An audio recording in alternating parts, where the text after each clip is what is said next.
Cette capsule a pour but de vous montrer comment créer adéquatement votre mise en page à l'aide de la série Microsoft Office lorsque vos documents ont pour objectif d'être imprimés. Pour cette vidéo, je vais utiliser la suite Microsoft Office 2013, composée principalement des logiciels Word, Excel et PowerPoint. La première étape sera d'ouvrir le logiciel dont vous avez besoin pour créer votre document. Ensuite, vous devrez cliquer sur « Mise en page », vous donnant accès à différentes options dont la taille et l'orientation.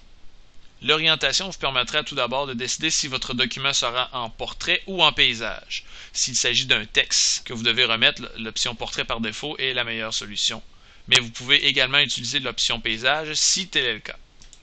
L'option taille vous permettra de choisir différents formats pour l'impression.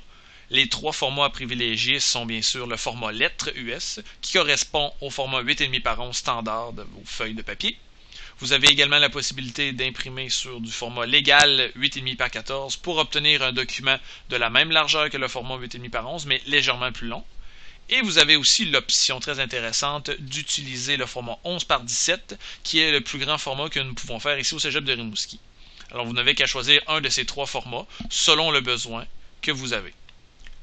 Petite note ici de ne jamais utiliser les formats A3, A4, A5 et les différents formats avec des lettres. Ces formats ne sont pas utilisés et non conventionnels au Canada, donc très important de ne jamais sélectionner les options, commençant par une lettre. Donc format lettre, légal et 11 par 17 sont les formats à privilégier. Lorsque vous aurez choisi le bon format de fichier, vous pourrez tout simplement travailler à l'intérieur de votre document.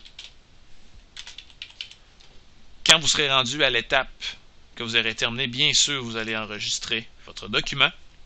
Et nous vous demandons aussi, bien sûr, lorsqu'il s'agit d'impression, de vous créer, et très important ici, un format PDF. Ce qui va faire en sorte que votre document va être figé dans la mise en page que vous lui aurez donnée. Donc, aucune possibilité qu'il y ait changement de typographie, que vos marges ne soient pas identiques.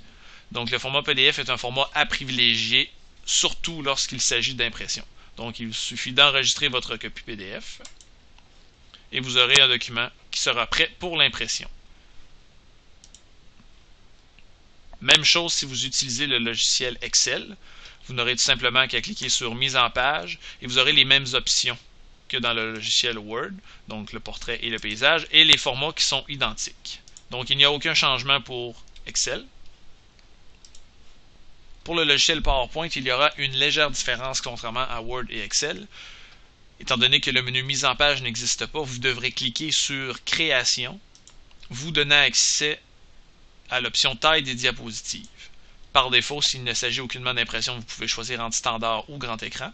Par contre, si vous devez spécifier une grandeur personnalisée, vous cliquez sur taille de diapositive personnalisée et vous aurez quelques choix ici intéressants, dont le format US, le format 11 par 17, et vous pouvez aussi également personnaliser votre document en lui donnant les dimensions que vous voulez, ainsi que l'orientation de votre document. Vous pouvez cliquer sur OK lorsque vous avez choisi le bon format et vous serez prêt maintenant à travailler sur votre document. Et bien sûr, lorsque votre document est complété, n'oubliez pas de créer une copie PDF de votre document s'il s'agit d'une impression.